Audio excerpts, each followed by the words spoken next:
ਨਿਊਰੋਨੋਵਾ advance neuro and critical care centre ਜੋ ਕਿ Nakodar road Jalandhar ਵਿਖੇ ਸਥਿਤ ਹੈ। ਇਹ ਹਸਪੀਟਲ ਮਰੀਜ਼ਾਂ ਲਈ ਇੱਕ ਵਰਦਾਨ ਸਾਬਿਤ ਹੋ ਰਿਹਾ ਹੈ। ਇੱਥੇ critical care ICU, CT scan, EEG, NCV, EMG, stroke, neuro surgery ਅਤੇ ਵੱਖ-ਵੱਖ ਤਰੀਕੇ ਦੀਆਂ ਸਹੂਲਤਾਂ ਮੌਜੂਦ ਹਨ। ਡਾਕਟਰ ਨੇਹਾ ਸਿੰਗਲਾ ਜੀ ਬਹੁਤ ਹੀ ਵਧੀਆ ਤਰੀਕੇ ਨਾਲ ਸੇਵਾਵਾਂ ਦੇ ਰਹੇ ਹਨ ਅਤੇ ਹਮੇਸ਼ਾ ਹੀ ਮਰੀਜ਼ਾਂ ਦੀ ਦੇਖਭਾਲ ਲਈ ਤਿਆਰ ਰਹਿੰਦੇ ਹਨ। ਸਾਡੀ ਪੰਜਾਬ ਪਲੱਸ ਦੀ ਟੀਮ ਨੇ ਡਾਕਟਰ ਨੇਹਾ ਸਿੰਗਲਾ ਜੀ ਨਾਲ ਵਿਸ਼ੇਸ਼ ਗੱਲਬਾਤ ਕੀਤੀ। ਪੇਸ਼ ਹੈ ਪੰਜਾਬ ਪਲੱਸ ਦੀ ਟੀਮ ਵੱਲੋਂ ਇਸ ਸੰਬੰਧੀ ਇੱਕ ਰਿਪੋर्ट। गुड मॉर्निंग एवरीवन, मैं doctor Neha Singla, consultant neurologist, Neuronova hospital Jalandhar.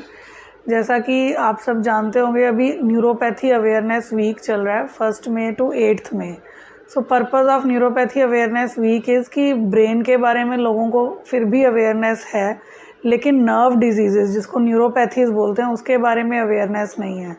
तो मेरी इस वीडियो का पर्पज़ यही है कि आप सबको ये पता लगे कि न्यूरोपैथी क्या है, उसके सिम्टम्स क्या होते हैं और उसका ट्रीटमेंट कैसे और क्या हो सकता है। तो सबसे पहले न्यूरोपैथी क्या है। न्यूरोपैथी जो है वो नर्व्स रिलेटेड डिजीज़ को न्यूरोपैथी बोलते हैं।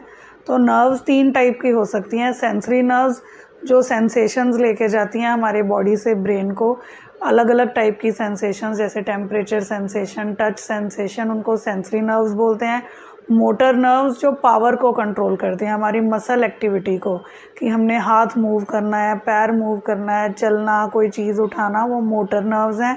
और थर्ड टाइप की नर्व है ऑटोनॉमिक नर्व, जो हमारे ऑटोनॉमिक फंक्शंस जैसे कि ब्लड प्रेशर वगैरह को कंट्रोल करती हैं। तो इन तीनों से कोई भी प्रॉब्लम जब हो तो न्यूरोपैथी हो सकती है। अलग अलग भी हो सकती है, सेंसरी अलग से sensory neuropathy, motor neuropathy, autonomic neuropathy, या फिर कंबाइंड सेंसरी मोटर न्यूरोपैथी भी हो सकती है। दूसरा है कि इनके सिम्टम्स क्या हो सकते हैं। तो सेंसरी सिम्टम्स या मोटर सिम्टम्स सबसे कॉमन है। सेंसरी सिम्टम्स में पॉजिटिव सिम्टम्स और नेगेटिव सिम्टम्स हो सकते हैं। पॉजिटिव सिम्टम्स में हो सकता है कि बर्निंग, जलन होना हाथों पे, पैरों पे, टिंगलिंग सेंसेशन, चींटियाँ जैसा चींटियाँ चल रही हों ऐसा लगना, फिर एक्सेसिव पेन भी हो सकता है, या कभी हमें लगता है कि बहुत गर्म है, ठंडा ज़्यादा है। ये पॉजिटिव सेंसरी सिम्टम्स है। नेगेटिव सेंसरी सिम्टम्स में सबसे कॉमन है नंबनेस, हाथों पैरों का सुन्न होना, जो कि एक काफ़ी कॉमन प्रॉब्लम है। मोटर सिम्टम्स में हो सकता है सबसे कॉमनली वीकनेस, जैसे कि पैर की वीकनेस हो गई, फिंगर्स मोड़ने में, खोलने में, या पैर उठाने में, चलने में दिक्कत। ऑटोनॉमिक सिम्टम्स में यूजुअली जो हमें देखने को मिलता है वो एक्सेसिव स्वेटिंग हो सकती है, loss of hair, shiny skin. बाकी इन न्यूरोपैथी के कारण एटेक्सिया भी एक कॉमन सिम्टम है कि चलते टाइम बैलेंस ना बनना। यूजुअली हमें नहीं लगता कि ये एक न्यूरोपैथी का सिम्टम होगा, बट एटेक्सिया एक कॉमन न्यूरोपैथी सिम्टम हो सकता है। अगर आपको या आपके आसपास किसी को भी इस टाइप के सिम्टम हो तो आपको एक एक्सपर्ट ओपिनियन ज़रूर लेना चाहिए, न्यूरोलॉजिस्ट को कंसल्ट करना चाहिए। अब आप अगर न्यूरोलॉजिस्ट के पास जाएंगे तो सबसे पहले उसका पर्पज़ है डायग्नोसिस बनाना, उसके बाद ट्रीटमेंट। तो डायग्नोसिस में ये यूजुअली हमें नहीं लगता कि ये एक न्यूरोपैथी का सिम्टम होगा, बट एटेक्सिया एक कॉमन न्यूरोपैथी सिम्टम हो सकता है। अगर आपको या आपके आसपास किसी को भी इस टाइप के सिम्टम हो तो आपको एक एक्सपर्ट ओपिनियन ज़रूर लेना चाहिए, न्यूरोलॉजिस्ट को कंसल्ट करना चाहिए। अब आप अगर न्यूरोलॉजिस्ट के पास जाएंगे तो सबसे पहले उसका पर्पज़ है डायग्नोसिस बनाना, उसके बाद ट्रीटमेंट। तो डायग्नोसिस में ये देखना कि न्यूरोपैथी है या नहीं इज़ नॉट दैट डिफ़िकल्ट, पर हमारा मेन एम रहता है कि कॉज क्या है न्यूरोपैथी का। अगर कारण पता लगेगा और अगर हम उस कारण को ठीक कर सकें तो न्यूरोपैथी पूरी तरह से ठीक हो सकती है। तो इस वीडियो का पर्पज़ यही है कि आपको ये पता लगे कि न्यूरोपैथी के जो पेशेंट्स हैं वो क्योर हो सकते हैं। तो न्यूरोपैथी के कॉजेज़ में जो सबसे कॉमन कॉज है, मोर देन 50 to 60% पेशेंट्स में न्यूरोपैथी का कॉज रहता है डायबिटीज़ मेलाइटिस। बहुत से पेशेंट्स को पता होता है ऑलरेडी उनको शुगर है, लेकिन कई बार ऐसा भी होता है कि शुगर अभी तक डिटेक्ट नहीं हुई और उससे पहले न्यूरोपैथी के सिम्टम्स पेशेंट को स्टार्ट हो गए। बाकी जो कारण कॉमनली हम देखते हैं, इन्फेक्शंस हो सकती हैं, वायरल इन्फेक्शन, सिफिलिस, लेप्रोसी वगैरह। टॉक्सिक एक्सपोजर हो सकता है, उसमें मेटल टॉक्सिन्स भी हैं। उसके अलावा ड्रग एक्सपोजर से, एक्सेसिव कीमोथेरेपी से, सम कीमोथेरेप्यूटिक ड्रग्स जो हैं वो भी न्यूरोपैथी कर सकती हैं। फिर विटामिन B12 डेफिशिएंसी जो प्योर वेजिटेरियंस में ज़्यादा कॉमन है, एक्सेसिव अल्कोहल इंटेक, ये सब कारण हो सकते हैं। इसके अलावा हेरिडिटरी या रेयर कॉजेज़ ऑफ न्यूरोपैथी हो सकते हैं। तो और एक पैरानियोप्लास्टिक भी कारण है। पैरानियोप्लास्टिक मतलब बॉडी में कहीं और कैंसर हो लेकिन उसकी मैनिफेस्टेशन एज न्यूरोपैथी हो सकती है। तो अगर हमें कारण पता होगा और हम कारण को ठीक कर सकें तो न्यूरोपैथी को ठीक कर सकते हैं। न्यूरोपैथी का ट्रीटमेंट भी 2 टाइप का है, सिम्टोमेटिक ट्रीटमेंट और ट्रीटमेंट ऑफ द कॉज।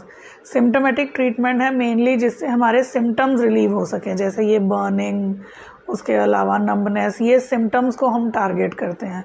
तो सिम्टोमेटिक ट्रीटमेंट ठीक करने से क्या है कि पेशेंट को काफ़ी बेटर लाइफ एक्सपेक्टेंसी और क्वालिटी ऑफ लाइफ इम्प्रूव हो सकती है। तो जो पेशेंट पहले सारा दिन प्रॉब्लम में रहता था वो अब बेटर क्वालिटी ऑफ लाइफ से अपनी लाइफ स्पेंड कर सकता है। दूसरा हो गया ट्रीटमेंट ऑफ कॉज। अगर हमें कॉज पता लग जाए, जैसे अगर B12 डेफिशिएंसी कॉज है न्यूरोपैथी का, तो हम उसको करेक्ट करेंगे तो न्यूरोपैथी सिम्टम्स जो हैं ऑलमोस्ट ठीक हो सकते हैं और सिम्टोमेटिक ट्रीटमेंट भी हमारा धीरे धीरे विदड्रॉ होके कम हो सकता है। तो मैं आप सबको यही कहना चाहूँगी कि अगर आप में से किसी को भी इस टाइप के सिम्टम्स हों तो आप एक एक्सपर्ट ओपिनियन ज़रूर लें। Thank you. Hello good morning, doctor Neha Singla neurologist. ਹੁਣ ਤੁਹਾਨੂੰ ਆਪਣੇ ਪੇਸ਼ੈਂਟ ਬਾਰੇ ਕੁਝ ਦੱਸਾਂਗੀ। मैं doctor Neha Singla, consultant neurologist, Neuronova hospital Jalandhar. She is my patient Annika from Sweden. She had come to me with severe headache. Now she'll describe about her problem and treatment in detail. Hi, my name is Annika Hyland. I come from Sweden. I suffered from severe migraine for many, many years, and trying to get an appointment in Sweden was just ridiculous. So we found Dr. Neha through social media, and it totally transformed my life. We are so blessed and thankful that we got an appointment very quick, and that we actually also been able to chat with Dr. Neha when it's been something that we've had questions about.